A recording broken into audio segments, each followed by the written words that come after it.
الشمس نام پہلے ہی لفظ الشمس کو اس کا نام قرار دیا گیا ہے۔ زمانہ نزول مضمون اور انداز بیان سے معلوم ہوتا ہے کہ یہ سورہ بھی مکہ معظمہ کے ابتدائی دور میں نازل ہوئی ہے، مگر اس کا نزول اس زمانے میں ہوا ہے جب مکہ میں رسول اللہ صلی اللہ علیہ وسلم کی مخالفت خوب زور پکڑ چکی تھی۔ موضوع اور مضمون اس کا موضوع نیکی اور بدی کا فرق سمجھانا اور ان لوگوں کو برے انجام سے ڈرانا ہے جو اس فرق کو سمجھنے سے انکار اور بدی کی راہ چلنے پر اصرار کرتے ہیں۔ مضمون کے لحاظ سے یہ سورت دو حصوں پر مشتمل ہے۔ پہلا حصہ سورت کے آغاز سے شروع ہو کر آیت 10 پر ختم ہوتا ہے اور دوسرا حصہ آیت 11 سے آخر تک چلتا ہے۔ پہلے حصے میں 3 باتیں سمجھائی گئی ہیں۔ ایک یہ کہ جس طرح سورج اور چاند، دن اور رات، زمین اور آسمان ایک دوسرے سے مختلف اور اپنے آثار و نتائج میں متضاد ہیں، اسی طرح نیکی اور بدی بھی ایک دوسرے سے مختلف اور اپنے آثار و نتائج میں متضاد ہیں۔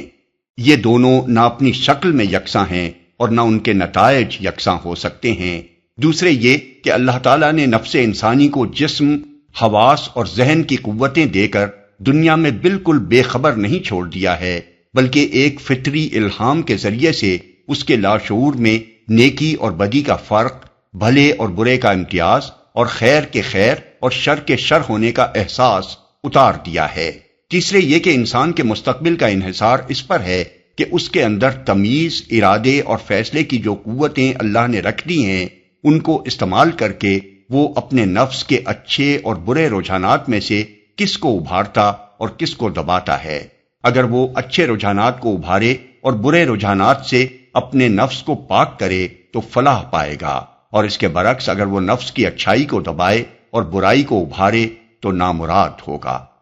دوسرے حصے میں قوم سمود کی تاریخی نظیر کو پیش کرتے ہوئے رسالت کی اہمیت سمجھائی گئی ہے۔ رسول دنیا میں اس لیے بھیجا جاتا ہے کہ بھلائی اور برائی کا جو الہامی علم اللہ نے انسان کی فطرت میں رکھ دیا ہے وہ بجائے خود انسان کی ہدایت کے لیے کافی نہیں ہے، بلکہ اس کو پوری طرح نہ سمجھنے کی وجہ سے ہی انسان خیر و شر کے غلط فلسفے اور معیار تجویز کر کر کے گمراہ ہوتا رہا ہے۔ اس بنا پر اللہ تعالیٰ نے اس فطری الہام کی مدد کے لیے انبیاء علیہم السلام پر واضح اور صاف صاف وحی نازل فرمائی تاکہ وہ لوگوں کو کھول کر بتائیں کہ نیکی کیا ہے اور بدی کیا۔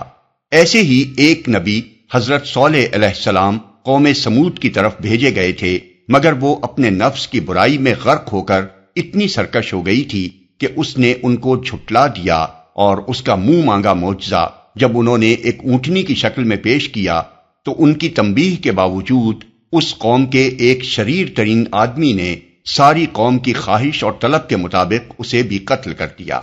اس کا نتیجہ آخر کار یہ ہوا کہ پوری قوم تباہ کر کے رکھ دی گئی۔ سمود کا یہ قصہ پیش کرتے ہوئے پوری صورت میں کہیں یہ نہیں کہا گیا ہے کہ اے قوم قریش، اگر تم سمود کی طرح اپنے نبی محمد صلی اللہ علیہ وسلم کو جھٹلاؤ گے تو وہی انجام دیکھو گے جو سمود نے دیکھا ہے۔ مکہ میں اس وقت حالات وہی موجود تھے جو صالح علیہ السلام کے مقابلے میں قوم سمود کے اشرار نے پیدا کر رکھے تھے، اس لیے ان حالات میں یہ قصہ سنا دینا بجائے خود اہل مکہ کو یہ سمجھا دینے کے لیے کافی تھا کہ سمود کی یہ تاریخی نظیر ان پر کس طرح چسپاں ہو رہی ہے۔